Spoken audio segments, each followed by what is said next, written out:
ਅਸਲਾਮ ਵਾਲੇਕੁਮ। ਮੇਰਾ ਨਾਮ ਸ਼ਫਕਤ ਹੈ ਤੇ ਉਮੀਦ ਕਰਦਾ ਤੁਸੀਂ ਖੈਰੀਅਤ ਨਾਲ ਹੋਵੋਗੇ। ਤੇ ਅੱਜ ਦੀ ਆਪਾਂ ਇੱਕ ਵੀਡੀਓ ਸ਼ੁਰੂ ਕਰਦੇ ਹਾਂ ਇੱਕ ਨਵੀਂ ਕਹਾਣੀ ਦੇ ਨਾਲ, ਇੱਕ ਨਵੇਂ ਟੌਪਿਕ ਦੇ ਨਾਲ, ਇੱਕ ਦਿਲਚਸਪ, ਇੱਕ ਮੁਨਫਰਿਦ ਤੇ ਇੱਕ ਵਾਵਾ ਪੁਰਾਣੀ ਕਹਾਣੀ ਸੀ। ਆਪਾਂ ਉਸ ਦੇ ਨਾਲ ਸ਼ੁਰੂਆਤ ਕਰਦੇ ਹਾਂ ਜਿਸ ਦਾ ਉਨਵਾਨ ਹੈ ਵਾਈਕਿੰਗਸ। ਤੁਸੀਂ ਦੇਖਿਆ ਹੋਣਾ ਹੈ, ਤੁਸੀਂ ਉਹਨਾਂ ਦੀ ਸੀਰੀਜ਼ ਦੇਖੀ ਹੋਣੀ ਵਾइकिंग्स ਦੀ, वाइकिंग्स वैलहल्ला देखा होना है, ਤੁਸੀਂ ਉਹਨਾਂ ਸਾਰਾ ਚੀਜ਼ਾਂ ਦੇ ਬਾਰੇ देखा होना है। उर्दू में शुरू करते हैं। अस्सलाम वालेकुम जी, मेरा नाम है शफ़क़त। तो आज का हमारा टॉपिक जो है वो है वाइकिंग्स, जो कि आपने सीरीज़ देखी होगी वाइकिंग्स वैलहल्ला और वाइकिंग्स रैग्नार लॉर्ड्सब्रोक वाली। तो आज की हम वीडियो शुरू करते हैं। तो अगर आपने चैनल को सब्सक्राइब नहीं किया तो प्लीज़ उसे सब्सक्राइब करें।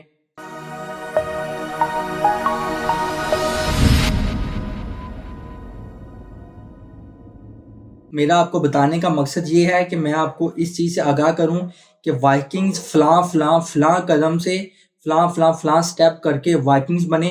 और ये हकीकत में है, ये ख़याली किरदार नहीं है, ये हकीकत में एक कौम थी। तो वाइकिंग की तारीख़ बहुत दिलचस्प है और इनकी जंगजू बनने की कहानियाँ भी हैरत अंगेज़ हैं। वाइकिंग शमाली यूरोप के इलाके, ख़ास तौर पर स्कॉटलैंड, स्वीडन, नॉर्वे और डेनमार्क के रहायशी थे।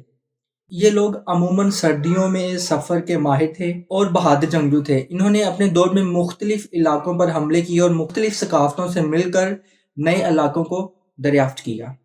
वाइकिंग्स के माशरती निज़ाम में जंगजू बनने के कई मराहिल होते थे। इनकी इब्तदाई ज़िंदगी लड़कपन में शुरू होती थी, जब वो अपने ख़ानदान और कबीले के साथ रहते थे।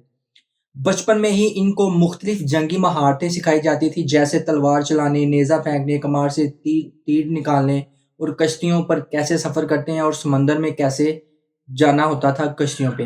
ये सब चीज़ें इनकी बचपन में ही शुरू की जाती थी। इनकी ट्रेनिंग जो होती थी वो बचपन में ही उनके वालिदैन या उनके जो भी कमांडर होते थे वो इनकी ट्रेनिंग स्टार्ट कर देते थे, और जिनमें इनके कमांडर्स इन्हें इब्तदाई तरबियत देते थे और जिनमें उनको बताया जाता था जंगी हिकमत अमली कैसे की जाती है।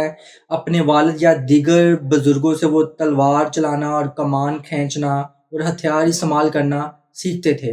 वाइकिंग्स की दुनिया में एक नौजवान लड़के के लिए ख्वाब ये होता था कि वो एक कामयाब जंगजू बने और अपनी कौम के लिए इज्जत और शहरत हासिल करे। ये लड़के अपने बुजुर्गों के नक्श कदम पर चलते थे और जब वो काफ़ी बड़े हो जाते तो इन्हें कबीले के जंगों में हिस्सा लेने की इजाज़त मिल जाती थी। और जब एक नौजवान लड़का जंगजू बनने के करीब पहुंचता था तो इसके लिए ज़रूरी होता था कि वो जंगों में हिस्सा ले और अपने आप को साबित करे, वो अपनी महारत दिखाए और अपने बुजुर्गों और अपने कबीले के सरदारों को बता सके कि मैं एक जवान हूँ, मुझ में ताकत है और मैं अच्छा खासा लड़ सकता हूँ। और इस तरह वो अपने साथियों के साथ मिलकर मुख्तलिफ जंगों में हिस्सा लेके अपने साथियों की मदद से वो कुछ जंगें जो होती थी वो फ़तेह भी करते थे, कुछ में उन्हें हार का सामना भी करना पड़ता था, लेकिन ऐसे वो अपनी ताकत का लोहा मनवाते थे। और इस तरह से जो लड़के अपनी जंगों में अपनी ताकत का मुज़ाहरा दिखाते थे उनके लिए उनके कबीले में इज़्ज़त और एहतराम बढ़ता था, और साथ के साथ उन्हें अच्छी हौसला अफ़ज़ाई मिलती थी अपने कबीले के सरदारों से, अपने कबीले की औरतों से, अपने कबीले के बच्चों से, और वो अपने कबीले के बच्चों के लिए एक हीरो बन जाते थे।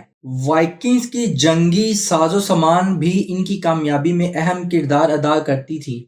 इनके पास जदीद नौइयत के तलवार, नेज़े, चाकू और ढालें होती थीं। इनके जहाज़ भी बहुत मजबूत और तेज़ होते थे, जिससे वो समुद्री हमलों में कामयाब रहते थे। वाइकिंग्स का ये अकीदा होता था कि मरने के बाद वो वैलहल्ला पहुंचेंगे, यानी कि जिसे वो जन्नत कहते थे, जहां इन्हें इसलिए इज्जत दी जाएगी कि उन्होंने ज़िंदगी में बहादुरी से जंग लड़ी।